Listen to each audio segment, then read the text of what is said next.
Welcome to Black in Psych, and thank you for coming to our event today. Who is Black in Psych? Black in Psych is a platform to promote visibility, community, and networking opportunities between Black professionals and trainees across the field of psychology. We seek to celebrate, amplify, and support Black voices in psychology and to encourage dialogue around the intersections of psychology, race, social justice, and equity. What we are here for. The Black in Psych organization is founded to 1. Promote the visibility of Black professionals and trainees in the field of psychology, 2. Create a community and network of established and aspiring Black psychologists for connection and future collaboration, and 3. Encourage and hold a space for dialogue around the intersections of psychology, race, social justice, and equity. Who we are here for.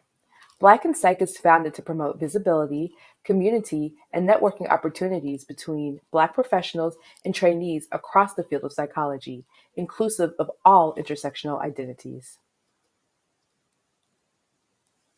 This is Black in Psych's current team, and you're currently hearing from the current president, Lauren Kendall Brooks. If you're interested in joining our team,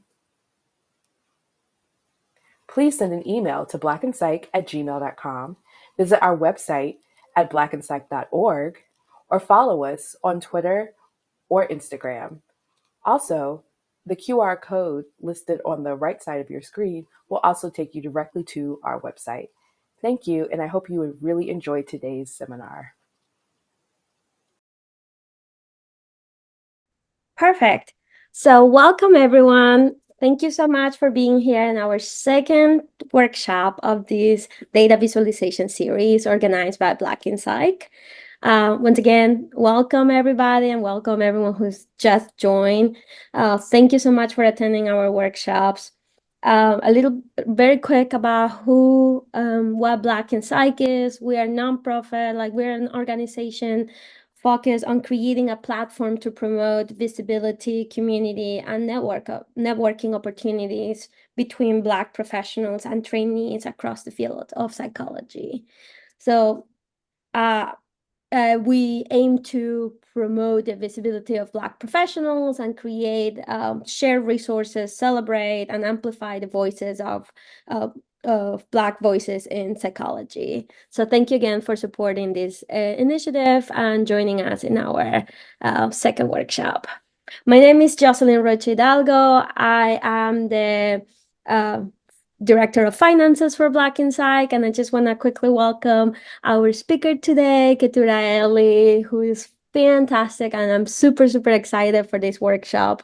I'm going to be checking the chat throughout the workshop, so if at any point you have any questions, feel free to write them in the chat. I think I have the Q&A option activated so people can post questions anonymously. I think that's an option.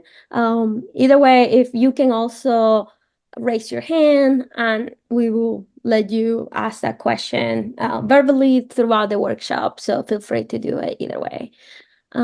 Yeah, I think that's pretty much what I wanted to mention. And let's go and start this wonderful talk about visualizing data using R. So thank you again, Ketura. Okay, and thank you, Jocelyn. Hi, everybody. So yeah, this is a two-parter in terms of workshop.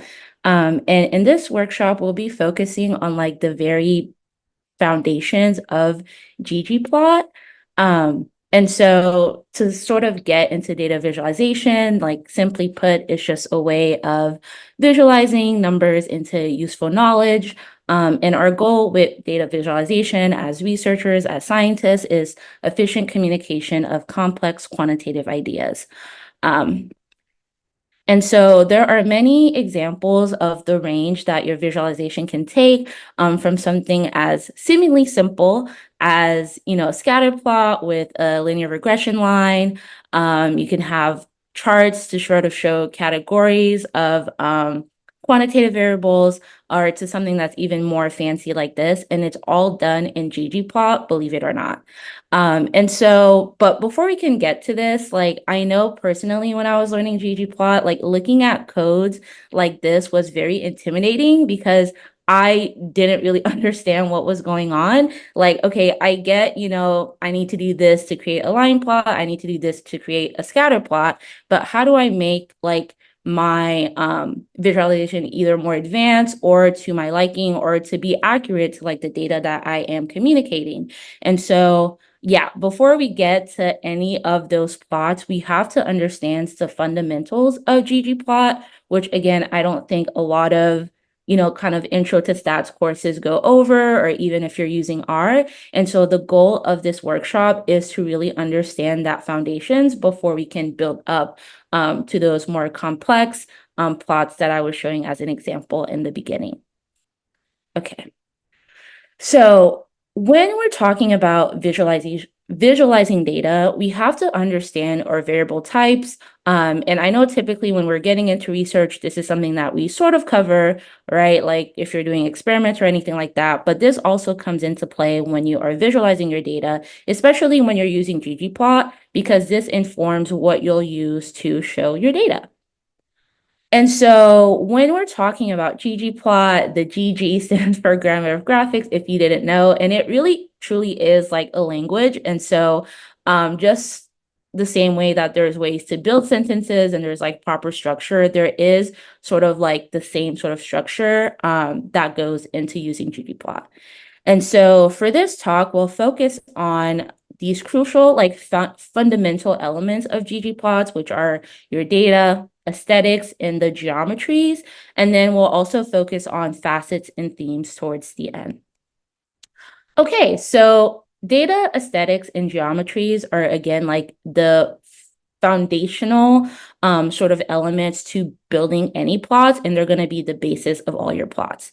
And so for data, this seems pretty self-explanatory. That is literally the data set, the data that you are using, whether it was like a CSV file, Excel file, whatever that you're using in R, that is going to be where the data is from that you want to visualize.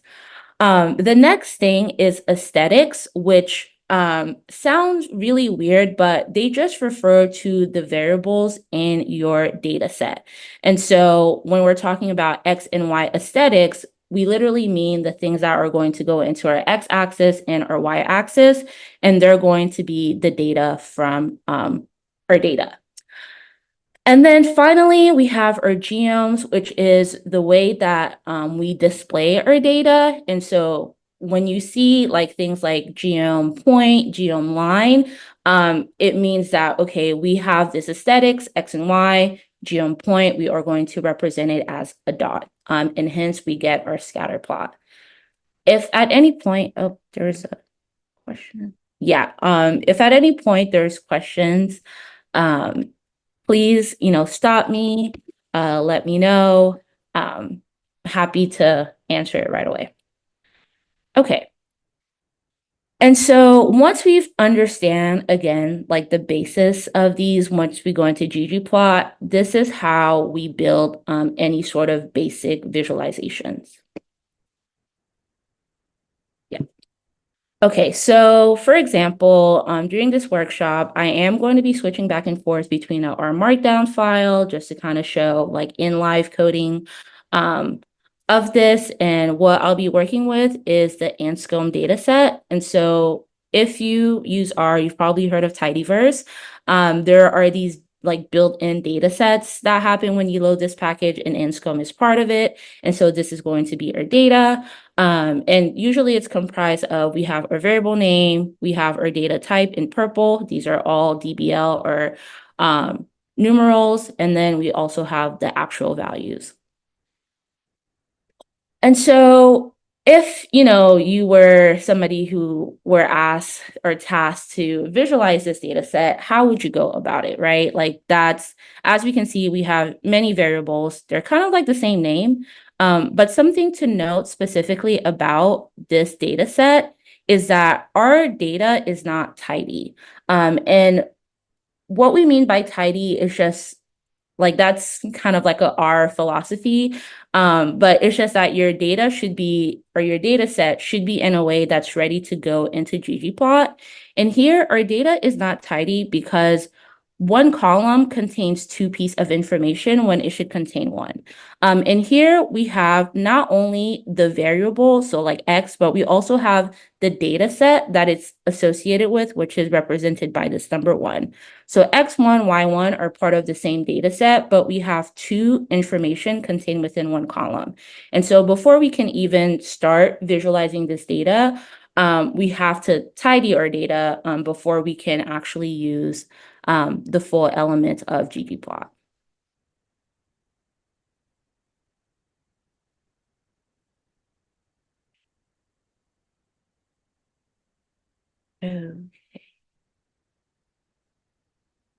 And so the way that we have to tidy this data is transform it into long. I'm happy to share the code about this, but since this is not really the focus of this workshop just yet, this is just, part of like the process. We're simply, again, elongating the data set that we already had from wide, where now we have columns that contain just one piece of information. So all our X and Y are now in just one column each, and then we have the data set that they came from. And this is going to make it way easier to, also way more accurate to visualize our data. Okay, and this is just an example of what the code looks like. But again, this is just for the purpose of getting our data ready to visualize. And you might find that this is part of your pipeline process anyway, where you have to transform your data anyway before you can go into visualizing it. Okay, so now that we have our data and it's ready and prepped to be visualized, we go into our aesthetic. And as a reminder, our aesthetic is our data. So like what in our data set that we want to visualize. And as somebody who uses tidyverse, I'm really a fan of like piping things. And so that's what like the somebody asked, sorry, about this data set, if X1, X2 represent different time points. No. And that's a good question, right? Because they actually present different data sets, if that makes sense. So X1 and Y1 are together, and that's data set 1. X2 and Y2 are together, and that's data set 2. And the reason why we want it into a long format is because, again, we want to make sure that each column just represent one piece of information rather than multiple pieces of information. Okay, but good question. Okay, so yeah, when we get into our aesthetics or a pipe flow, we always want to start with your data. In this case, this is our tidy data set from the Anscombe data set. And then we call ggplot. And so that is going to be what I call the parent call, which is, again, the base of your plot. And so when you see the word mapping, it means that we are taking a value from, or a column from our data, and we are mapping it into our plot. And here we're mapping X into X and Y into Y. And as a reminder, this is just what we called our data set, the columns of our data once we transformed it. And so I like to keep, just again, in the business of being tidy, my parent call pretty simple because, again, it tells you what you're plotting at a very basic level. And so you don't really want anything else in this call, even though if you've ever looked at like Stack Overflow code online, you might see a lot of things happening here. But to keep things, tidy and clear, you just want the basic elements of your plot in your parent call. And so, yeah, we have our X variable displayed into our Y axis, and then we have our Y variable displayed into our X axis. And here, again, aesthetic is always going to refer to the values of your data set. And so when we are saying aesthetic X equals X, all my values of my X variable are going to be lying along the X axis, and all my values of the Y variable are going to be lying along the Y axis. And so this is what's happening behind the scene. When you do this, it's going to take your X and Y, and you're going to plot it. And notice this this parent call alone is going to produce a blank plot because we haven't actually added our geometries. And again, as a reminder, our geometries control how our data is displayed.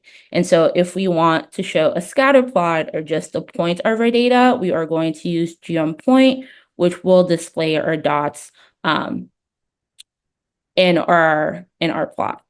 And here, this line of code is I am hard coding or manually coding my points to be blue. And so when I run my code and render my plot, I am going to get the scatter plot where all my points are blue. Any questions about these steps so far?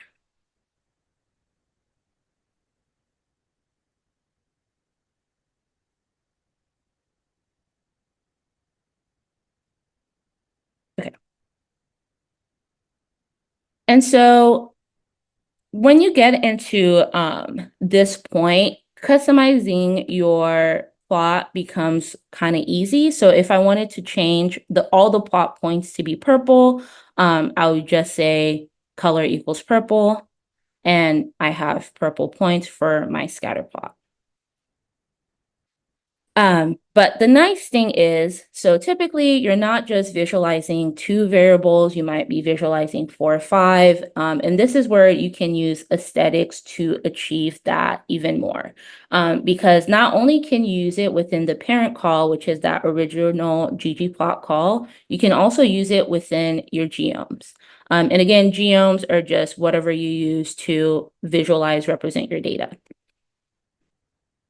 And so this is where, again, knowing the variable types that you're working with really comes into play, because when you use AES or aesthetics within a geom, it controls the aesthetics or attribution of certain things of your plot. So this could be the color, shape, size, fill, etc. And so these 2 things can work together. And the way that they do depends on your data type. And so usually color, that attribute or that aesthetic is usually made to color points, just as we saw in our scatter plot, or you can color lines if you're plotting lines.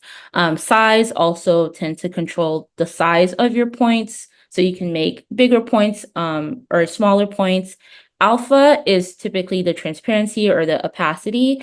And this is, again, something that can color your points. It can color, if you have bar graphs, how dark your bar graphs appear, how light they appear.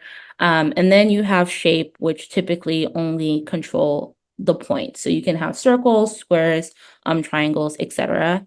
And fill is a special one because they typically refer to things that are 3-dimensional, and I use quotes because they're not really. So if you've ever tried to plot a bar plot and you wanted to change the color and you try to do so by changing color, and then you see that there's no change, that's because color doesn't actually color in the bar plot. That's where you use something like fill, and it controls, again, the colors of bars, island plots, cloud plots, etc. And so if you have a continuous data type, so these are typically going to be numbers, you can use size and alpha as the aesthetic to display this data type. And the reason for that is typically continuous means that, okay, there really is no range. It kind of goes from infinity. And things like size and alpha can capture that. Whereas color, you only have a limited amount of colors that you can use in a palette. And so if you had a continuous data with various numbers, that wouldn't be able to capture with a color aesthetic. But you can capture that with size or alpha because something can be as big as it needs to be or as small.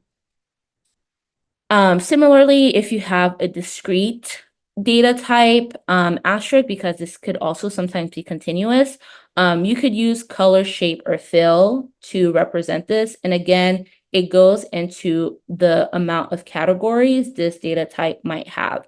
So an example of a discrete data type could be letter grade. That's A through F. That's very limited. And we have enough colors, we have enough shapes to sort of represent that range compared to something like, again, that's continuous, that goes into infinity. We don't have an infinite amount of color to sort of represent that. And then finally, we have categorical data types. It's similar thing to discrete where we have a certain number of categories. And so we can use color, shape, fill to represent that. A typical thing that you might see as categorical could be like political affiliation. So, typical Republican, Democrat, whatever, like those tend to be two. Sometimes you might see gender, two or more. Again, we have enough color, we have enough shapes to represent those categories, because if something's categorical, you usually don't have like an infinite amount of categories, right? You have a set amount. And so knowing your data type, again, the importance of this goes into how this works with geomes and aesthetics and ggplot. Because sometimes you might try to plot something and you'll get an error that's like, oh, you're trying to pass a continuous data scale to something that's discrete, because even R can recognize what your data type is.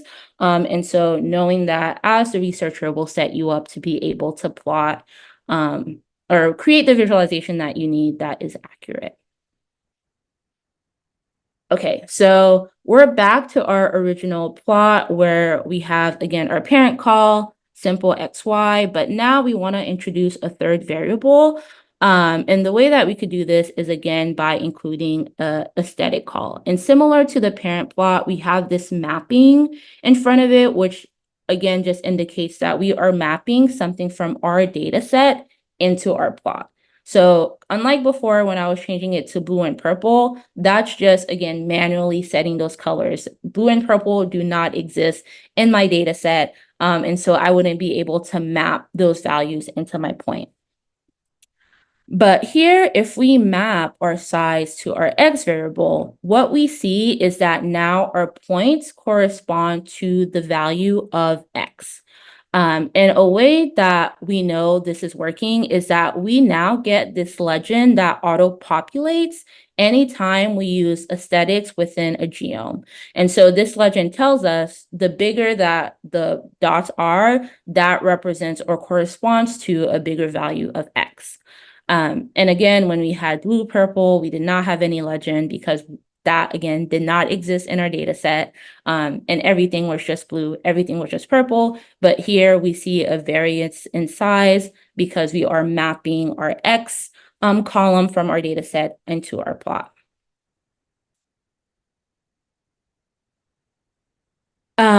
And similarly, you can use a combination of hard-coded attributes. Again, that's like manually setting an attribute to something that you want, along with this aesthetic function. And so here what I'm doing is I want all my colors to be purple, but I want the transparency to be based on the values of X, or to be mapped from the values of X in our data set. And so what that looks like is, again, all my plot points are purple. And again, we have this legend that tells us what's happening here. And so the darker the dots appear, that reflects a greater value of X. And you can kind of see that if you look at the X axis. So as we're going from 0 to like 15, the points are getting darker. And again, that's because we're mapping these things to the same variable.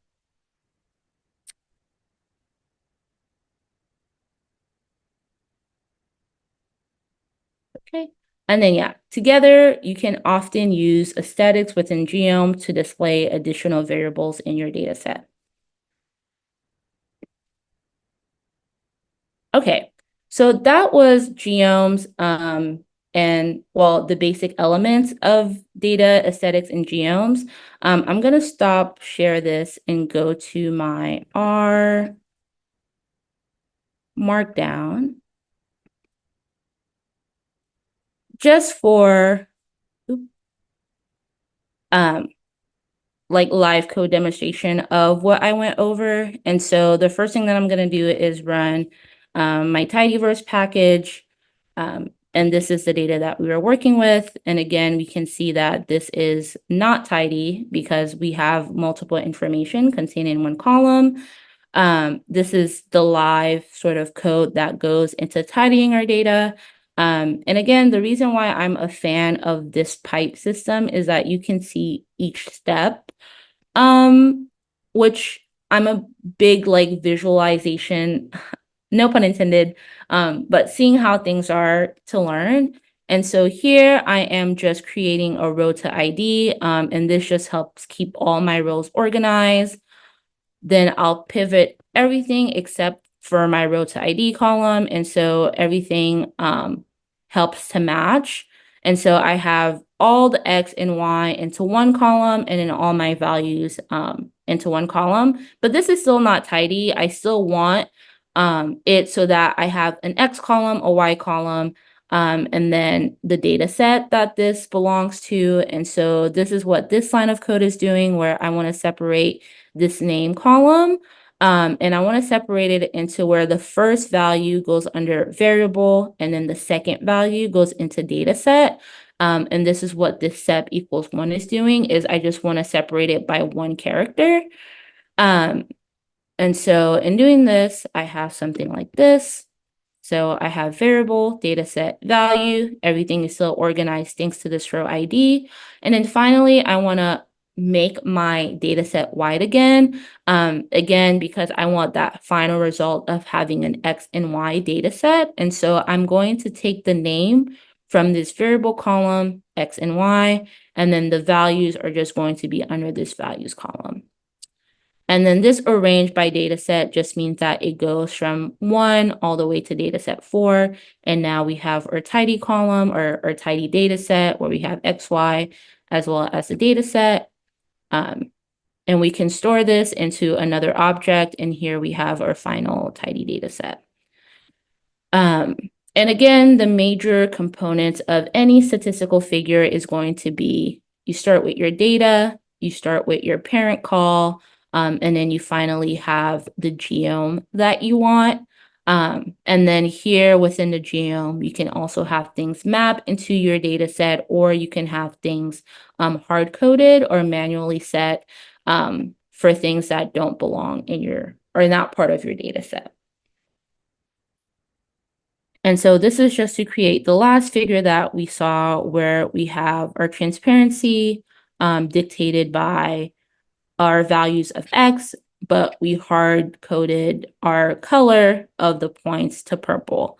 And so, like, as an example, if you were to set color equals purple within your aesthetic, you'll get this error where it'll say, we don't know, like, this is one, not purple, right? Like, it's this weird pink color. And that's because R is assuming purple is somewhere in your data. Like, purple is a column in this data set, but that's not true. And so the way to fix this is we could easily set our color to Y, and you'll see a problem with this where now we have a more accurate mapping. So Y does exist, and now we see that, okay, the darker the color, the less or smaller the value of Y is, and then the higher it is. But this is in contradiction to our X aesthetic. And so this doesn't really create like an efficient sort of visualization. And part of this is because Y is a continuous variable. And if you recall, color doesn't really lend itself to be the most efficient attribute when it comes to continuous values. And so this is, again, that sort of like an example of the difference between having something in the AES versus having something that's outside of your mapping to change that aesthetic. As an example, again, this won't be the best because shape Typically, you want to reserve that for something that's discrete or categorical, but we can, let's see. Yeah, so this is what I mean by knowing your data type, because even R is going to tell you that a continuous variable cannot be mapped into the shape aesthetic. And what they're saying by map is that what is in your column does not work with what you're trying to use as like the attribute, or what's in your data set. And so here R is offering you the option to actually bin your values. So that's some like data manipulation that we might cover in the next workshop. If for some reason you did want to visualize your Y aesthetic as certain shapes, like you'd have to create certain categories for that, and then you'd be able to do that. Okay, so we have a question about, can you clarify the term parent call, and is the type of plot in this instance? That is a good question. So parent call is just what you put in this first, when you first call ggplot. So this ggplot, like if there was nothing here, like that is how you call ggplot. Like I wouldn't be able to do this. Like that's not a thing. So I need this call, this ggplot function, and I call it a parent call because it sets the basis of our plot where we have our x-axis and our y-axis. And so if I did this, yeah, we would get just like an outline of, or like a drawn X and Y, but there's really nothing here because we haven't added any geometries, which is what you'd call in this instance a scatter plot. So the scatter plot is not the parent call. It's just what variables do you want in your X and Y axis. Here it's convenient because in our data set, we have a column called X, we have a column called Y. But if you were doing another type of research where your columns were different names, X again would be whatever you want in the X axis, Y would be whatever you need on the Y axis. And then you can go into actually showing, okay, what do I want to display? In this case, we are doing a simple scatter plot. And so we have our geom point, and we have our scatter plot. That is a good question. Okay. And here I just have examples of things that can go awry if, like, again, you're not careful. So here, if you were to pipe, so this is sort of working with our first data set because Anscombe has many. But if we wanted to just call ggplot and just call geom point without any mapping, without any aesthetics, R would spit out this error because it's like, what do you want? Like you didn't really tell me what you wanted to plot. You just kind of called these functions, right? And so R doesn't really know what to do. And so again, reading this error, it's hard to know what you did wrong because it's not like it's a lot, there's a lot of red. And so, yeah, really what's missing is one, your parent call, like, what do you want on the X axis? What do you want on the Y? Because here you can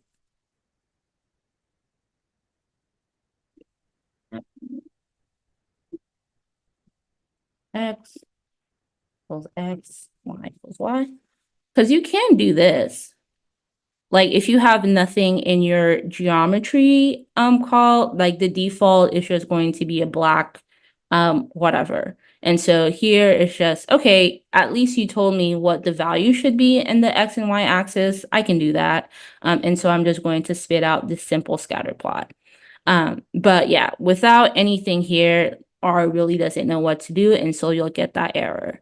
Another type of error you might run into is, again, if we want to do a scatter plot, we need an X and a Y. And so if we just try to supply just an X variable without a Y, again, R will not know what to do because this type of data visualization requires that you have two variables at minimum. And of course, this is not going to be true for all visualizations. So like for a histogram, for example, you can just have an X. And so, yeah, understanding what goes into the genomes that you're plotting will also be helpful. And this is, again, another type of error where here we're saying y equals x. The error is not actually from this. Like you can set, in this instance, our x column into our y-axis and then the y column into our x-axis. This is similar to this error where you're trying to create a scatter plot, but you're missing the second variable that R needs in order to create your visualization. And so that's why we're getting this error, not because you can't switch the columns on the axes. Okay. So those are basis of any plot that you're going to create, whether it be scatter plot, bar plot, histogram, box plots. I know typically in psych, that's like the major visualizations that we use. And so knowing your data, like it has to be tidy. It has to be in a way that when you go to plot it, R understands what to pull from it. You have your aesthetics, which is always going to refer to information from your data set. And then your genomes are finally how you choose to represent that. A question about how do you change the type of plot you want R to spit out? So that is part of your genomes. I can actually go back and we'll cover this in the second workshop, but just to quickly show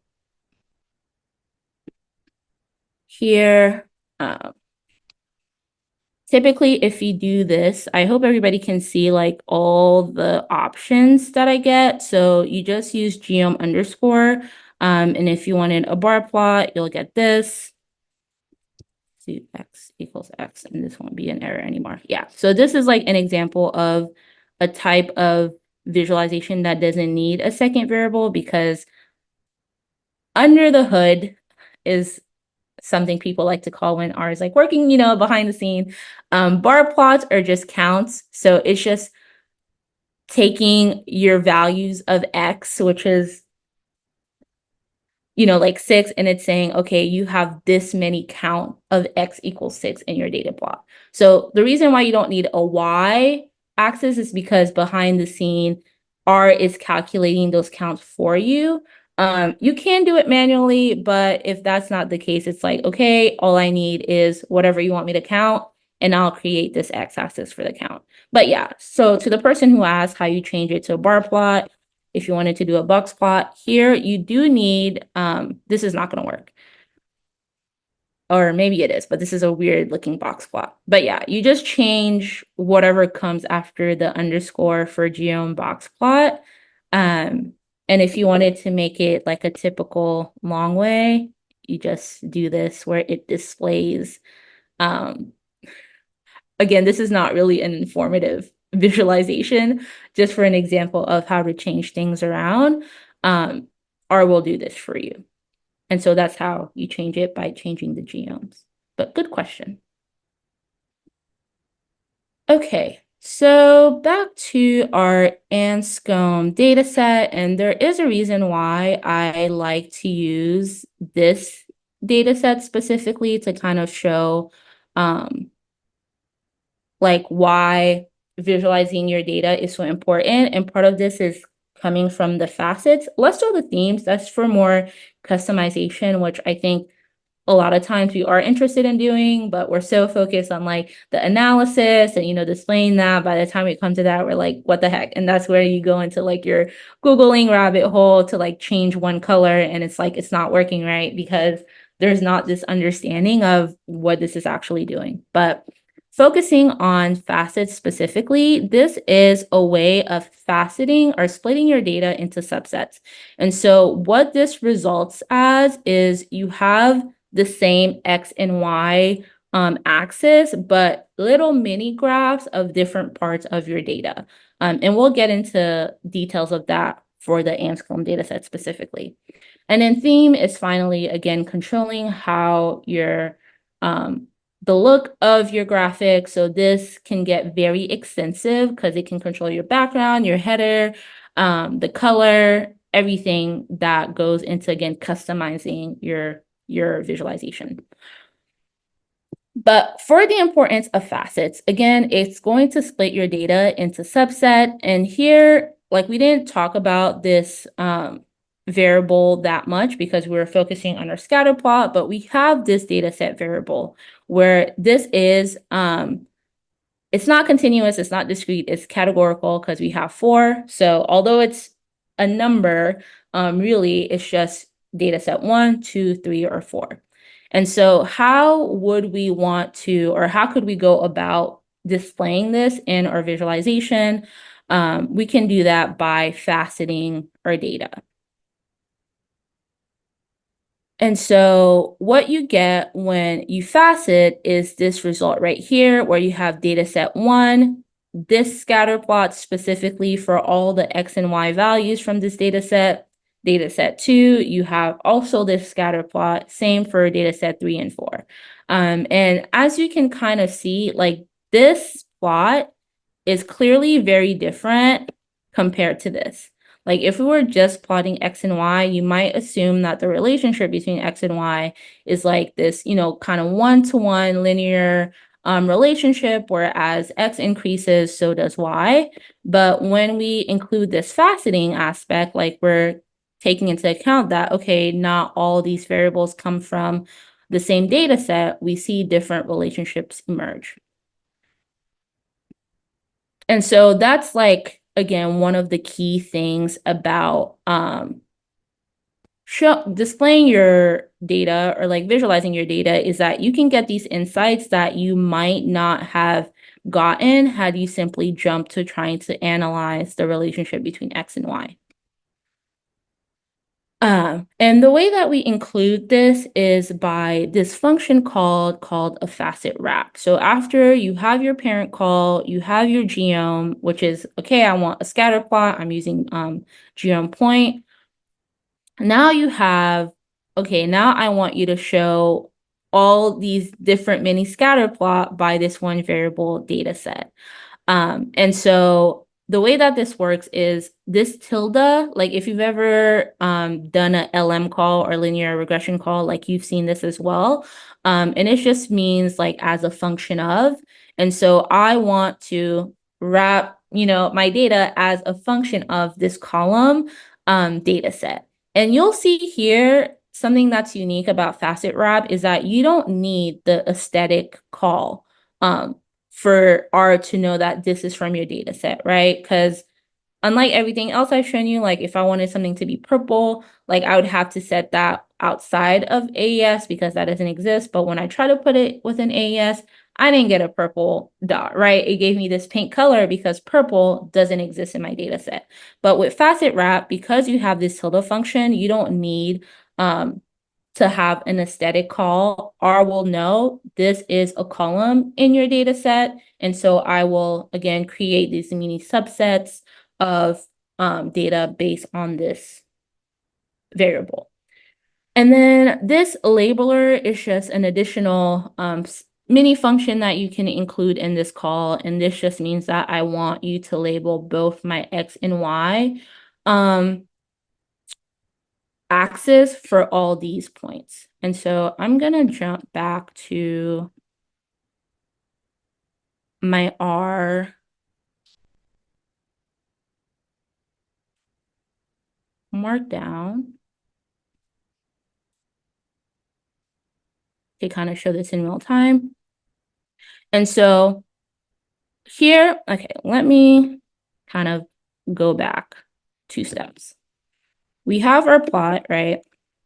Here, I'm manually or hard coding size to be 3.5. Again, this is not a value from my data set. This is just saying I want my points to be this big. And so if I had my facet wrap call, again, I don't really need this as well. We get this plot. And here you kind of see that everything is sort of like stacked. So like these 2 plots on top don't really get their own x-axis value, and like these 2 plots on my right don't get their own y-axis value. And you might want that because, again, this is clearly showing different relationships. And just because this is at 12.5 doesn't necessarily mean it is, because these are all coming from separate sub data sets. So the reason why we might want to have this label both function is that we want to, did it work? Oh yeah, sorry. The reason why we might want to have this is because it'll tell us exactly which data set all of these came from. And so we have here, this is from data set 1, and it's cell 1, data set 2, and it'll say 2. And data set is just, again, what we chose to name that column. If we had named it something else, then the values here would have would be something else. The way to actually control our X and Y axis would be scales. There we go. Now we have something that's more accurate where, again, it won't condense our X and Y into one thing. The values will be more accurate to actually what's being plotted within each of your little subset. I hope that made sense. And I can like go back to kind of show what the difference between these things were. And then the last part was this AES column. So because there's AES, we know that this is being mapped onto a variable in our data set. And here we want, so as you can see, all of these are basic scatter plots, right? All dots are black, just basic. But if we want to, again, sort of put extra emphasis that these are all coming from separate data sets, we can change the color to be mapped onto the different data sets as well as the shapes. And here you'll see that I'm not saying, the color should be blue, green, whatever. Like I'm just saying map it onto this variable, and R is just going to spit out the default palette that it has for things that are going to be different colors. And the same thing with shape. Like I'm not saying data set 1 should be circles or data set 2 should be triangles. R is just going to default have an order for these things, and it'll spit it out for me.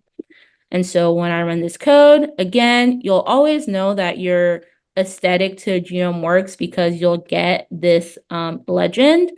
And we have, okay, this is pink circles, green triangles, blue squares, and purple crosses that are just really stacked onto each other. So it doesn't really look like that, but this is, how you can change all of these things, and it's all conducive and shows up in one sort of scale.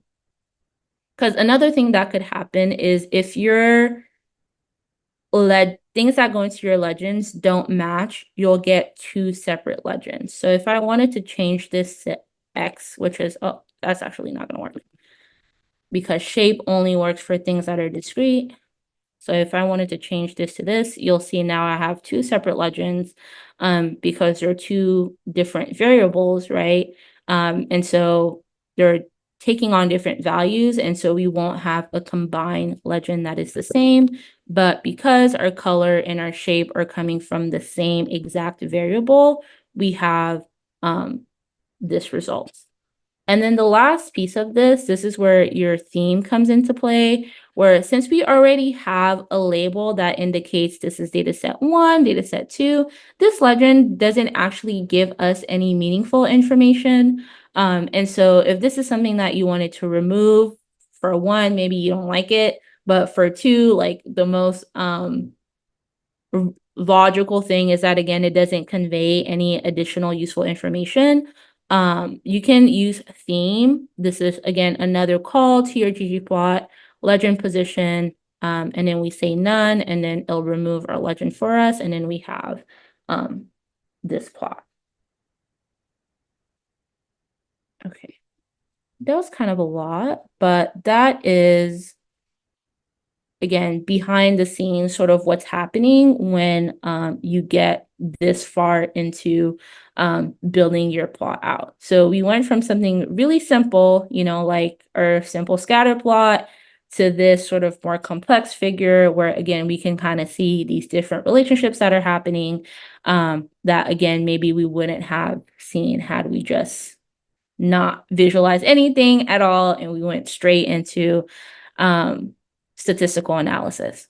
Okay, and then the last part is these themes function. So the first one is this theme underscore and something comes after it. This is just built in layouts, I guess I would say, that R has. And so BW just stands for black and white. And so that has like a certain built-in background, like color palettes, that sort of thing. And then the second call that we have is just theme, no underscore, like you just go straight into it. This is what gives you like finer controls over things in your plot, like the legend, whether it appears, the position that it has, things like plot title, that sort of thing. What is the Anscombe data set about? I actually don't know. That is a very good question. All I know, it has X and Y. I do know it is like a real data set, like it's real data that was collected a while ago. But I think it just lends itself to like a useful way to show like the importance of visualizing your data in different ways. But that is a good question about what it describes. I actually don't know. But okay, so yeah, these calls, we already saw what legend position does. Plot title, it just tells us, okay, I want my title to be in the middle. And the way that you include a plot title is with this function above called labs, where title just equals examining Anscombe, and then you have something like this. And so I am so sorry for the constant back and forth, but we'll go back to the R markdown to see this in full effect.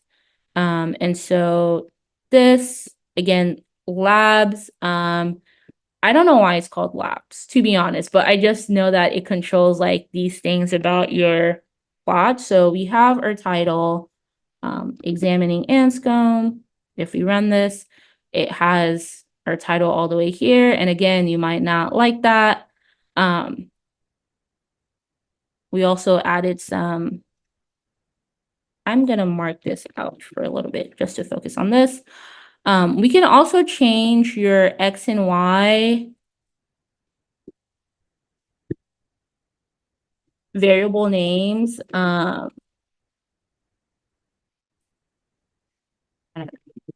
Let's pretend that this is about coffee and cream.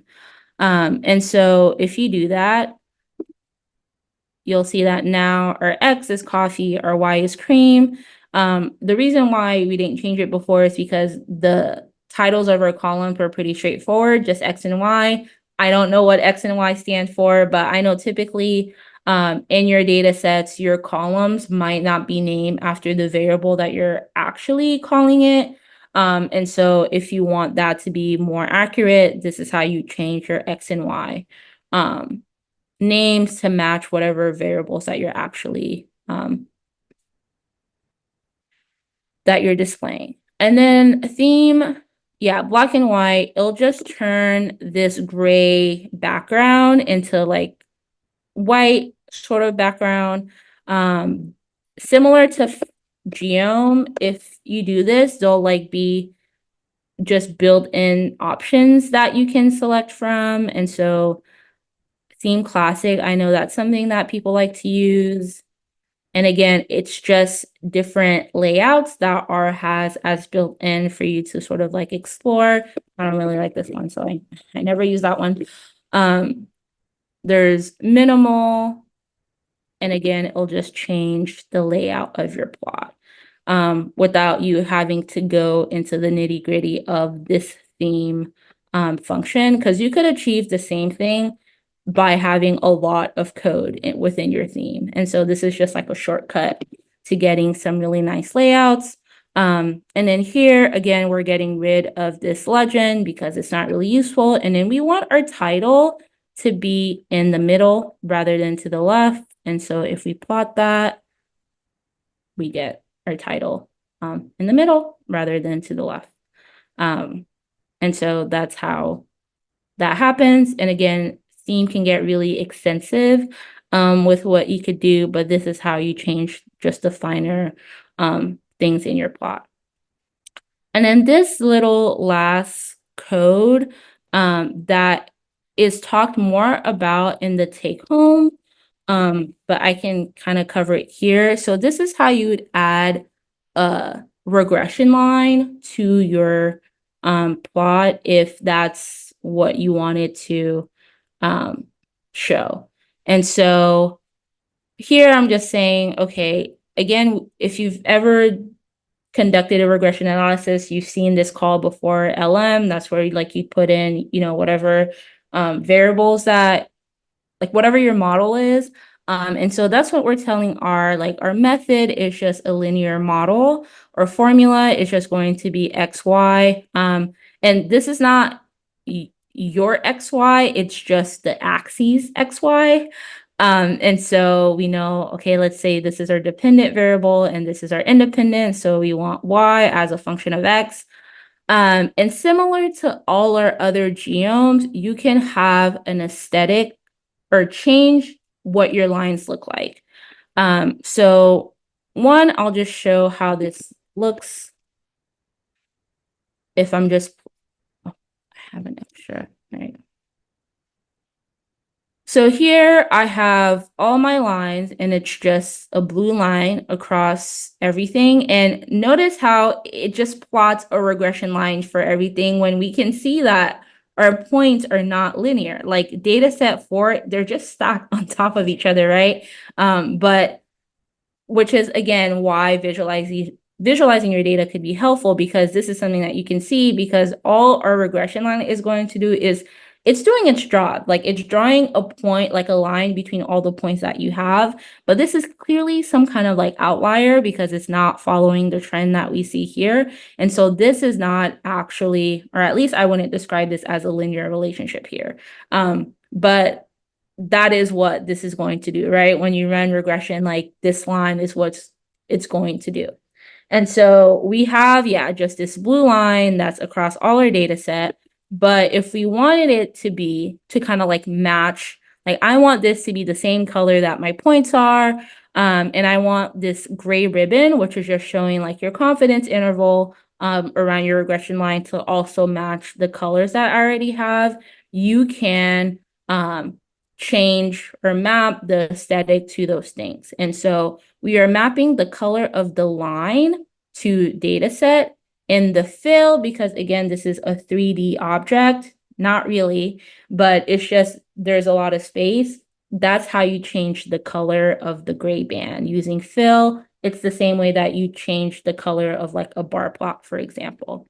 And so when we run this, we have something that, again, more cohesive. It's in line with all, like, again, I didn't say make this line green. R just kind of chose that for me. But we can tell, okay, this is the relationship, quote, between X and Y across these different data sets. Even though, again, as we plot the point, we kind of see that this is more quadratic. Like it's not, really aligned. Like data set 1 is probably the one that's like most accurate to being linear, whereas everything else is a bit and so, but yeah, like that is sort of in some like sort of the big foundational things to ggplot. And again, even this mini data set, which I'm so sorry that I don't know what it's actually talking about, but we can kind of see like the importance of taking time to visualize our data even before we go into trying to, model the relationship in statistical ways, because again, the conclusion that we would have had from this, like scatter plot, is very different than the conclusion that you'd make from this. And so, yes. Yeah, so someone responded in the Q&A, but it is right. I meant to interrupt earlier, but I didn't do it. I'm sorry. Okay. So the ANSCOP quartet, it was created in the 70s, I think 73 or 74, where they the whole purpose of these data sets were to show people that despite having the same means, standard deviations, and like general descriptive values, and even correlation strength, when once you visualize it, they're clearly different data sets. They're clearly looking differently, even though if you just rely on the descriptive statistics, the story is different. And so it was made, those data sets were made up with the purpose to show the importance of visualizing your data set, especially during the exploration of your data set. I don't know if people are more familiar. There's another one, very similar, more recent one, was created by Cairo. I forgot his first name, but he created the Datasaurus, which is the same idea. If anyone Googles the Datasaurus, it's same idea of data sets, and it visualizes a dinosaur once you plot the data set. And it was the same idea with this Anscombe Corte, the importance of visualizing your data. You don't really see what's going on with your data set unless you visualize it. If you only relied on these descriptive values, you are missing the bigger picture of your data set. So that was it. Yeah. Yeah. No, that's perfectly right, as Jocelyn mentioned. Well, thank you for the background and the people who acknowledge that. But yeah, the Anscombe, like in classes that I've taken, they've used it as like, again, sort of like a example exercise of why visualizing your data is important. And yeah, the things that you can kind of learn that you wouldn't be able to get from just looking at descriptives. Because I think when you actually run the descriptives for the Anscombe, like in the original data set that has X1, Y1, all the means and standard deviation come out to be the same. So X1, X2, like same mean, same standard deviation, but as you can see when you plot it, although those things are the same, clearly there's different things going on within each of those different data subsets.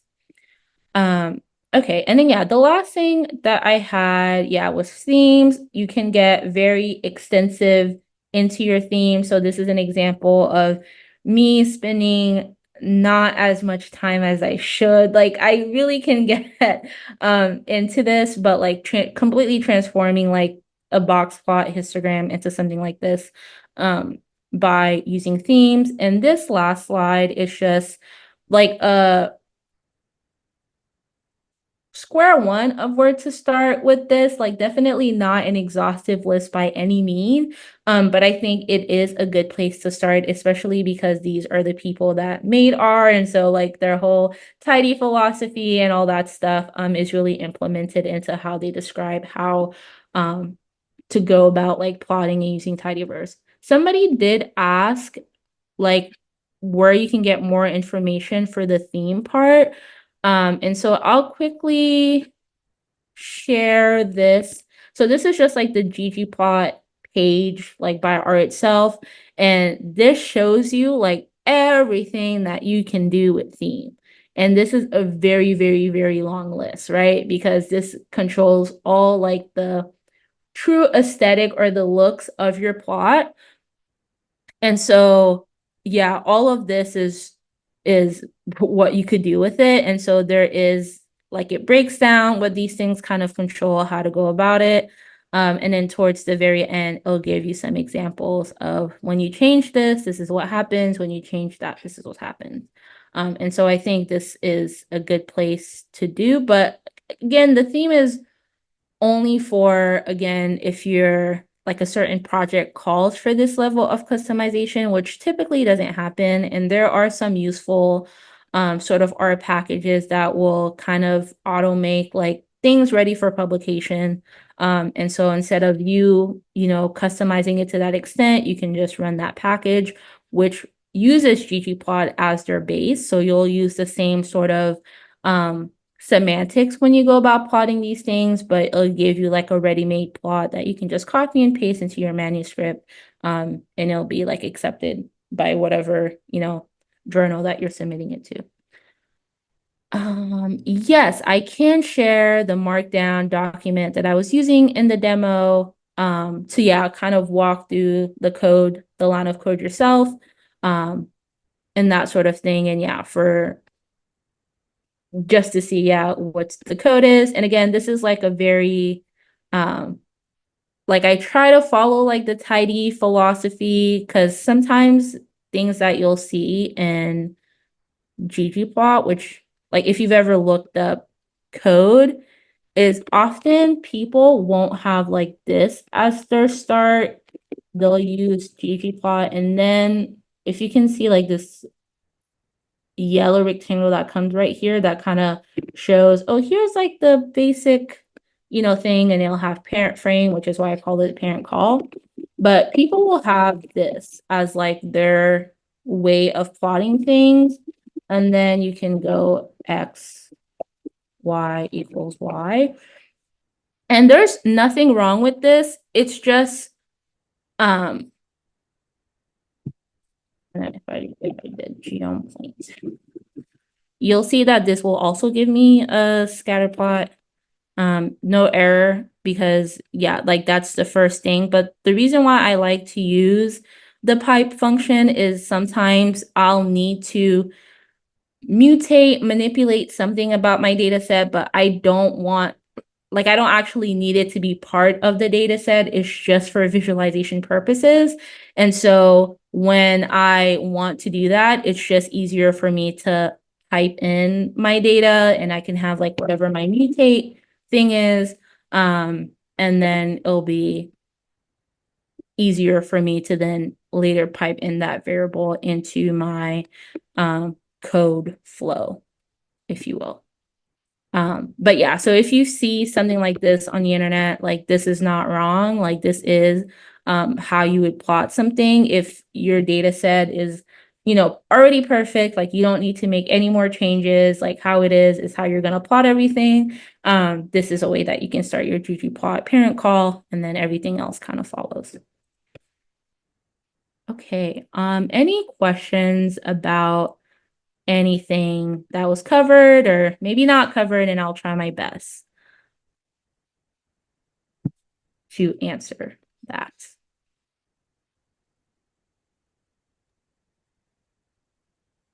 Yeah, we're happy to answer any questions right now, or also we're gonna have a second part of the talk, and I'm super excited for that one. We're gonna be learning a little bit more about how to create more plots besides the scatter plots, and how to stylize it. Like there are an infinite amount of things that you can do with ggplot, including just art, not just data visualization, just plain beautiful things to look at. So there is a lot in there that you can do, and I wish we could go over all of that, because we'll take forever. It will be awesome.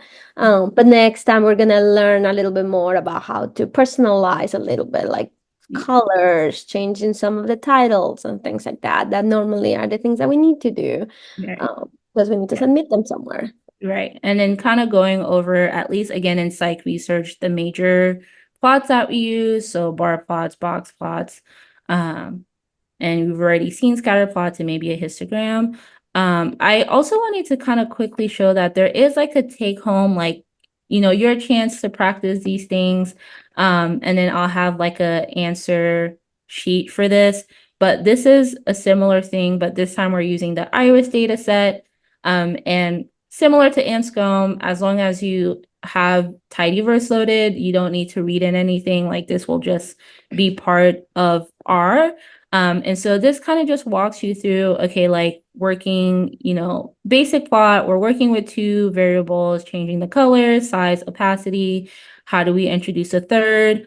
And then we get more into visualizing trends, which is typically what we're more interested in. Trends just being like the statistical relationship or model that we're interested in. And similar to Anscombe, part of this is to show, again, the importance of visualizing your data, like to be transparent, to be accurate, because, we can see like, okay, like, sure, I still would not call this a linear relationship, but this is what R is showing, right? But because we see like the scatter plot behind it, we can kind of make that conclusion like as the audience.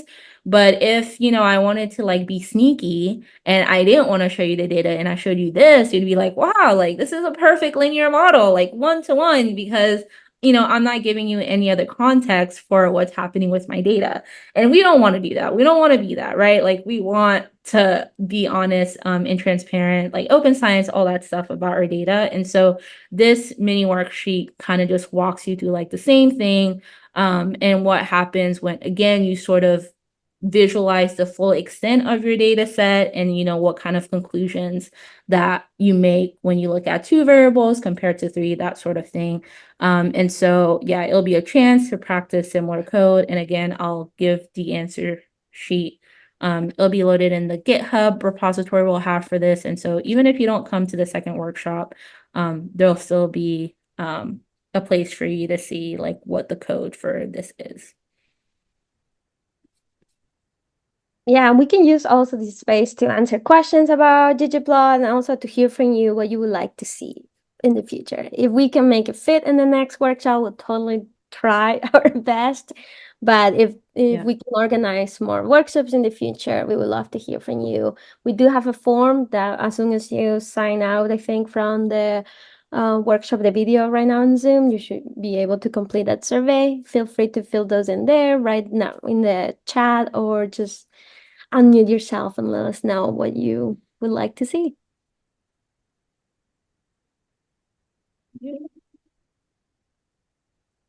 Just a quick question. Where would we access the R markdown?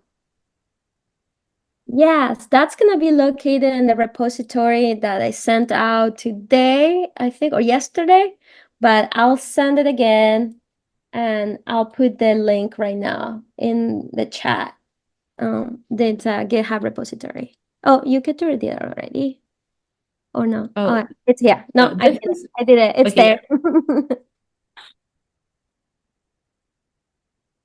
Yeah, thank you so much for everyone. Really, really appreciate you coming here. I'll stay here for a couple more minutes to hear from you, but feel free to leave. Thank you again.